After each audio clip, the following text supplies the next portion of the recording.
You guys look like... What do they look like, Jimmy? Dorks. They look like a couple of dorks. Get those birds! Nerds! They're coming to get you, Barbara. What? Are you kidding? We got some family here. Can you dig it? Can you dig it?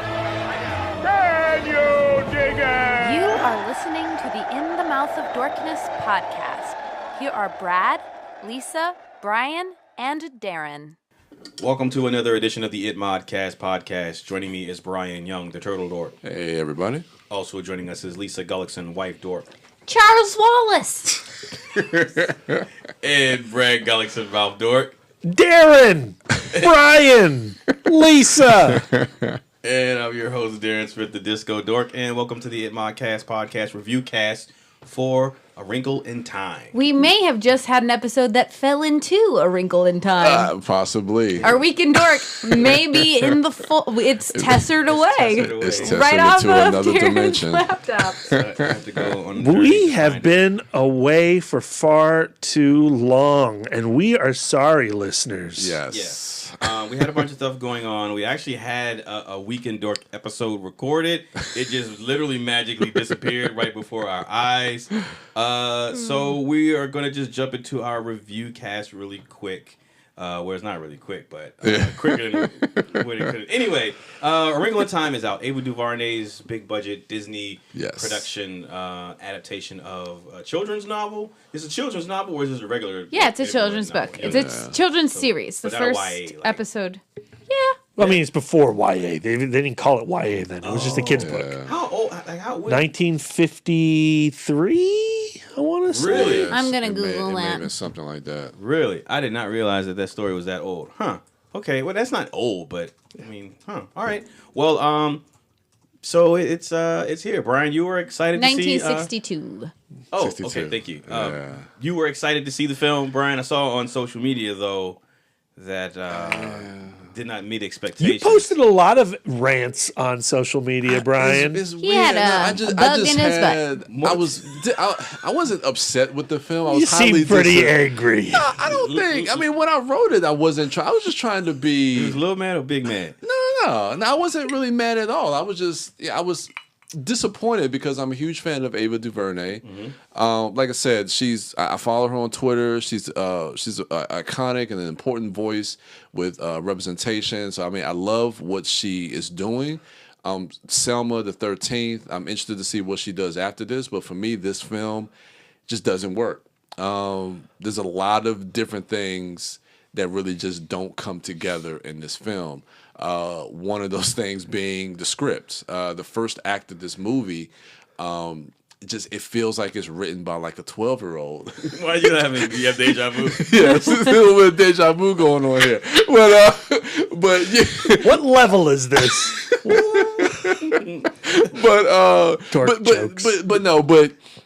the thing that really bothered me with the opening of this film and why I just kind of checked out. Ooh, I'm glad we get to re-record this because the first time I didn't say this, but I missed like the first 10 minutes of the movie. So what did I miss? Well, really, they just have an opening scene, really just kind of establishing her relationship with her father, with a young Meg, kind of explaining to her like a little bit about science and the whole thing about folding into dimensions, and he uses a lot of the equipment that he has at home, and just kind of establishing the bond really between. I liked all that stuff. I liked it too. Chris Pine, so good. Yeah, Chris Pine is really good with the little time he has on screen, and I'll get to another scene that he has with the when he reunites with Meg, which I thought was a really powerful scene, probably the best scene in the film. But the first act I just kind of checked out within the first 10 to 15 minutes of the film. Damn, because I just couldn't get on board with the dialogue I was hearing. Being portrayed by all these different characters. We get a lot of expository dialogue, which I know you can't get away from exposition in film, but the way that it's done in this movie just felt so like eye roll inducing and lazy to me. But don't you think it's actually the way that the exposition is being doled out in this film is very familiar to a children's film, that this isn't necessarily a movie aimed at you. It's a kid's movie. Well, and that's what I had to kind of take after I saw the film and processing my thoughts about the film. I kind of went back and said, you know what, this is aimed towards kids, so it has to be kind of digestible for children. But even with that being said, I still think there are a lot that just doesn't work with the film as a whole. That doesn't make this film very coherent. Even as just a kid's movie, because kids are smart enough to be able to, digest a lot of these different themes and storytelling and story elements. Yeah, I think it uses a lot of kid logic in setting up the story, and that there's a lot in this film that I saw when I was 10 years old watching Neverending Story. Like, to me, that's like the biggest parallel to something I experienced as a youth. You go back and you watch Neverending Story, you're like, what the hell's happening? Why are they doing this? What's going on? It's happening because it's happening. And I think that's the logic that's on display in A Wrinkle in Time. And that's perfectly fine, because I think there are movies that we grew up with when we were 10 years old that we unabashedly love. And then we look at them now as 40-year-old men and we're like, holy shit, that movie is not good, So I think, or is it not good, or is it no longer relatable to us? He fucked you all up with that one. Yeah, possibly, but I have an answer to that. But there are movies that I love from my childhood that I could watch today and still say, that's a damn good movie. And there's tons of kids movies that we watch today. It's not like we've stopped watching kids movies. I just watched Dorks. It was amazing. It is, yeah. So I mean, I don't want to give this movie a pass just because it's directed by Ava DuVernay or whatever the case may be. Even though I love her, or if it's because it's a kids movie, or because it's a kids movie. Because like I said, I think there are things that just don't really work overall in this movie. They just don't make it coherent. And going to the three kind of godlike deity characters played by Reese Witherspoon, Mindy Kaling, and Oprah Winfrey. We got Mrs. Whatsit, Mrs. Which, and Mrs. Who. It's just I said this on the last episode.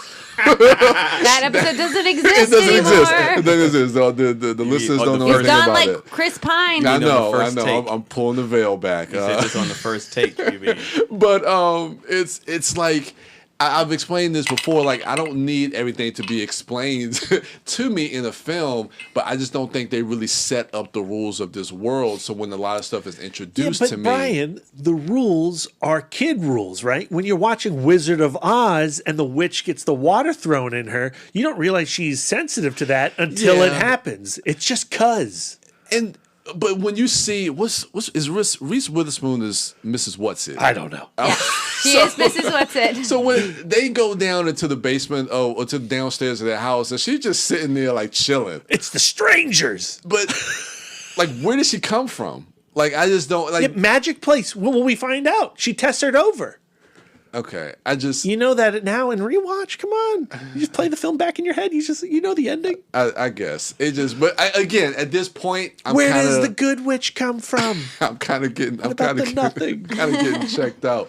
But then, even speaking to that, the reaction to these kids, when you see a giant Oprah Winfrey in your backyard, when you get picked up by a tornado and dropped on the yellow brick road, you go, shit, I'm going down that road, because it's a kid's movie. Possibly. Okay, I'm going to interject now. I'm going to interject because I did reread half of the book. Half of the book. I am literate. I could finish a book, but I did not. I only read half the book.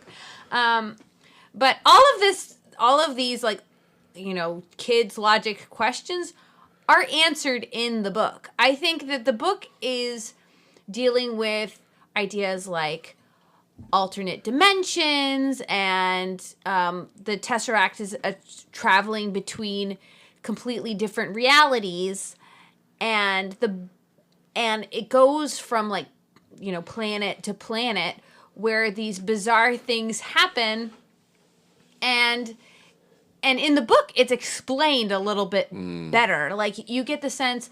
So like the three women, they started out as like the weird neighbors. They were like the weird neighbors, and they were just kind of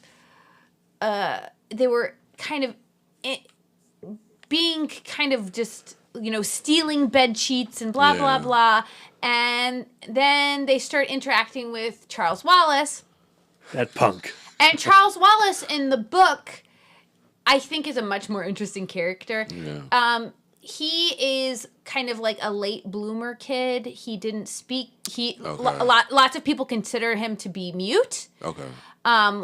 People at school consider In the him book, to be an idiot, like he can't speak, and but in reality, he's like this like little super genius child. And the way scientist. he's performed in this film, he's like It's this ultra precocious. Yeah, and it's just brat child. completely. Like a It just TV comes like a out TV kid. across. Yeah. It made me a little bit like sad a because sitcom. in the book he's very actually Urkel. kind of a sweet character. Yeah. And very, and he's just like hypersensitive to people's emotions and things like that. And so he has some kind of spiritual connection to these three women. And then the reality is these three women are like what you say. They're from an alternate dimension. They don't look like Oprah Winfrey in the book. They just take on the form of women, but in reality they can become, you know, Flying mystic. leaf ladies. Yeah, in the book it's not a leaf lady. But that was cool though. I like that. Yeah, it's like, to me, I think that like all of the things that creeped me out as a kid in the book, like I think that they're really hard to translate. to the screen. Like, for example, like the scene where they're bouncing the ball. All of the kids, it's in the trailer, and all of the kids are bouncing the ball. That's part of this one planet where everything has to be perfect, because if it's not perfect, they'll be sucked into the evil. And then they spend all of this time on this planet going around and looking at stuff and looking for answers about their dad and seeing and assimilating into this world. And you don't get that in the movie because you get like a second of that planet. And I think that's the problem, because it just feels like you're just jumping from set piece to set piece. Yeah. So I think that you're saying, like, I think that the adaptation was just bad. Like, it was just a bad adaptation of a really bizarre story. It's extremely 60s. It's extremely spiritual. The book has actually a lot of Christian overtones, a lot of savior stuff, but more hippy dippy. Okay. So a lot of the like homogenization of taking out some of that more spiritual stuff kind of, I mean, undermined the story, I think, a little bit. So to me, like, yeah. So that aspect, it's just a bad adaptation of the story. And for me, in the hopping from one crazy set piece to the next, I felt like, you know, Lisa's right. You weren't given the character meat to latch on to anybody emotionally. Yeah. Storm Reed is a phenomenal performer. I think she's a huge find. I think she's amazing in the movie. The kid playing Charles Wallace, I didn't even bother to learn his name because he's just so damn annoying. And the three witches are so cartoony that they're not real beings to you, right? No. And then the set pieces themselves I found to be very flat. That there's so much money being put into this movie, and there are so many planets and landscapes to cover that none of them feel like a place. Yeah, it all feels blue screen. Yeah, everything feels very artificial. And I think, you know, you compare this to Neverending Story, which I think is a film that has a lot of same narrative issues and maybe character issues that a Wrinkle in Time's film does. Yeah. But because of the era in which Neverending Story was filmed and it was practical, you had a variety of sets in there that you could latch onto visually that were interesting. But what we're experiencing now in this era of blockbuster cinema, because all of these effects houses are being used by every studio in town To make multiple movies. Yeah. You know, people complain, like, why doesn't the CG look as good as the second Spider-Man film? Like, why do the CG doubles in Black Panther don't look as good as the CG doubles in Spider-Man? Yeah. It's because they're stretched so thin. Every frame has an effect shot in it. And ultimately what the Wrinkle in Time film looks like is one palette. Yeah. Yeah. Whereas Neverending Story, Wizard of Oz don't. They look like multiple palettes. And you need a true visionary of this type of storytelling to make these CG set pieces work. Yeah, I mean, you're right, but that's where I just think I don't know. I don't think Ava DuVernay has had the experience to pull this off. Yeah, I think, and that's the unfortunate thing, because I think ultimately there is an important message that this movie is trying to say, but it just gets lost in this mess. And that's unfortunate to me, because I mean, going to the acting that you were talking about, I think also too that they failed the actors is that this movie, especially in the third act, relies a lot of Charles Wallace, that kid who plays Charles Wallace, to do a lot of heavy lifting against a blue screen, acting wise, in the third act, and he can't do it. Like, I hate to say that about a child actor. It's true. But it's true. And I think a lot of that falls on also the director. I mean, I think they really shouldn't have gave a lot of that heavy lifting to that actor. Or found a different actor. Or find somebody else that could really... And it's a hard role. That's an extremely hard role. And you're asking that kid to do a lot in that third act. And he can't do it. You know, it just doesn't live up to it. I don't know, man. It just didn't work. Now, I thought that was interesting, that character's turn, or whatever you want to call it, like where his story goes in the third act. I thought that was interesting, but I agree with what you were saying. Like that's like one of the first things that stuck out to me. Granted, I did miss the first couple of minutes of the film, about 10 minutes or so of the movie, but like hearing you talk about it, Brian, it really sounds like, because I'm watching the movie, it's just going along, and things that I'm having questions about, I'll go, damn, like I probably would have done well to like see those first 10 minutes, because maybe they explain some of this shit that's going on. But hearing you describe the first 10 minutes, I don't think you need to know much, right? You shouldn't need to know much. What you need to know is Dad went missing mysteriously because of some crazy science he was mucking about in, right? And let's go find Dad. That's what the plot is. Yeah. You know, there's a good movie there. So they don't explain like the parameters of like. Well, they talk about tessering and things like that. And in the book, they leave a lot of stuff. Like they let the science fiction aspect unfold. The book opens with Dad's gone. Like there's no flashbacks. You don't get any kind of background on that story. We know that he and his wife were scientists. And we hear a little bit about the Tesseract. And then that's when they leave with the three women. And so there's not, like, a lot of the speeches in the beginning, like, you know, like, we need you to be warriors, like, these are the warriors. That doesn't actually happen until, like, the middle of the book. Like, the middle of the book is, we need you to be warriors. There's been lots of warriors from Earth. Who's the first one you can think of? Jesus Christ. Okay, perfect. Let's think of some more. You know, like, so, like, I agree with Brian that the story was more front-loaded exposition-wise than it needed to be. They should have put a little bit more faith in the audience to let things unfold a little bit more. Yeah, I wish they would have. Because like you said, bro, I mean, I know it's a child's story, but, I mean, I think kids... So is the book. I think they should put more faith in the kids, I know, too. kids can get it. Especially kids these days. Yeah. Yeah, of course. I agree with all that, what you're saying. But I'm saying that you could have had the exact same dialogue and the exact same front-loaded exposition and had a better movie with different actors, different director, different style of effect. Because there were certain shots in there that cinematography-wise I found questionable, unfortunately. Like the lighting on Giant Oprah, on Kaiju Oprah,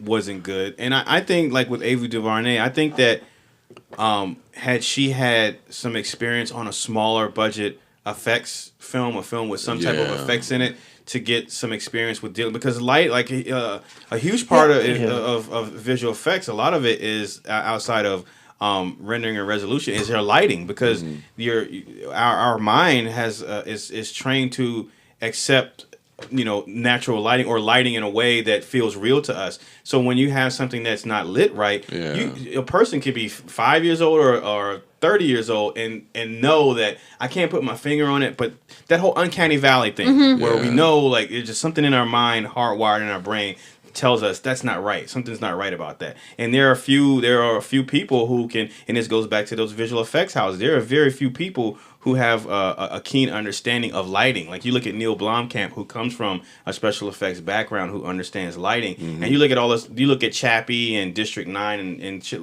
like, all that stuff looks real because of the lighting. And with A Wrinkle in Time, there were certain shots with the three women, or what do you call them, overseers, watchers. That I felt like the lighting was off, but some of the best scenes were scenes in practical sets, like the Holy Mountain Chris Pine scene. That was a great scene, and they were just in a box with walls and stuff. I just think so much of this film falls on the cinematographer, right? You look at Selma, you have Bradford Young. Bradford Young goes on and does Arrival, and he's doing Han Solo. We'll see. The guy who shot Wrinkle in Time is Tobias Schlescher, who did Beauty and the Beast, which has a very similar look. Fakey fake look. He did Patriots Day. He did the Ian McKellen, Mr. Holmes. He did Lone Survivor, The Fifth Estate. He did Battleship.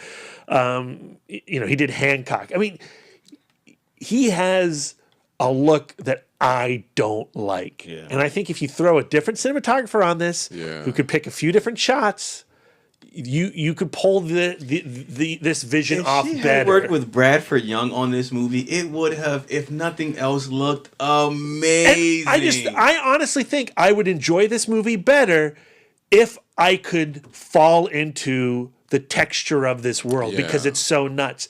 And every scene in this movie looks like the rooftops of Gotham in Justice League, right? Oh, God, it looks like just and I'm sure it wasn't a rush job. I just think they were stretched super thin on their budget. Yeah, I mean, it's unfortunate, but yeah, I mean, I know a lot. There's a lot of people that I've been reading online, and if people really like this movie, I don't want to take anything away from that, but I mean, I know a lot of people say, they're loving the visuals. For me, the visuals don't work. I mean, they don't look good. I mean, a lot of that stuff that happens when she turns into the salad. Yeah, you're totally right. To say the salad lady, Brian. She does. She looks like a lettuce. I saw somebody say that. So she started turning around and she turned into a salad. In the book, it's like a fire horse griffin thing. Oh, that would have been awesome. Yeah, but that whole sequence, like the description in the book is and she turned into something that is beyond description. Yeah. And then with the talking flowers. Well, that sequence when she transforms, that was how that was edited and shot, just how that was put together. That just felt awesome. And then that scene goes nowhere.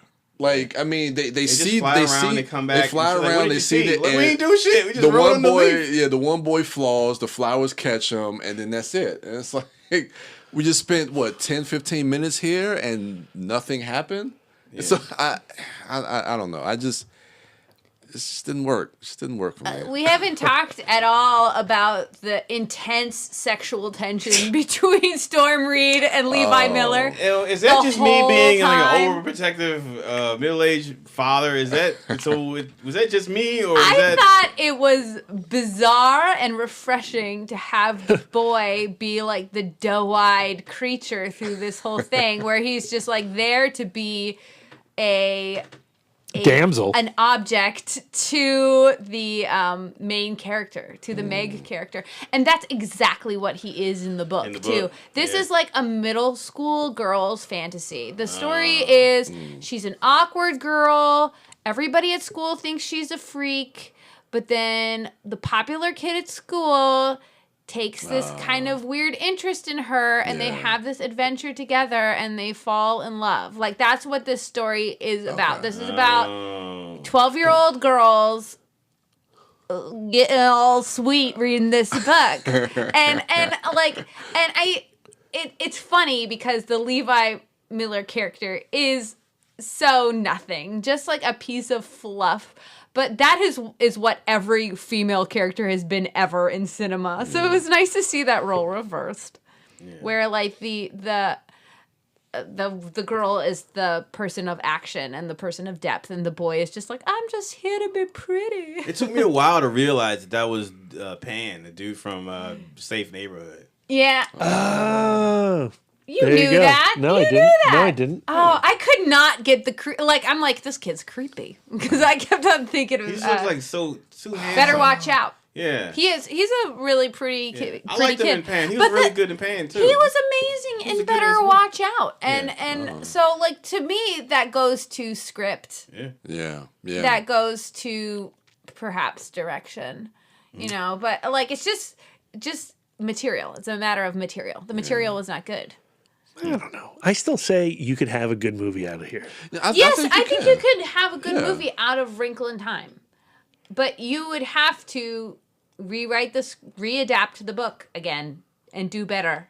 There were changes that I enjoyed. Like, I like the fact that it is now an interracial couple. I like the fact that Charles Wallace is adopted. You know, all of his stuff was good. Yeah, and the reunion. He's amazing. Yeah, that reunion. That reunion. I like it. With Storm Reed. That was probably the most powerful and most emotional scene in the film. With oh my gosh, I can never say her name right on the first time. Mgathu. Oh yeah, Gugu and Bathara. Thank you. Yeah. Thank you, Brian. Yeah. You were starting somewhere in the middle. Yeah, I like was. her. I didn't even try. So I like her. Yeah, she's awesome. And their reunion was really sweet. Yeah.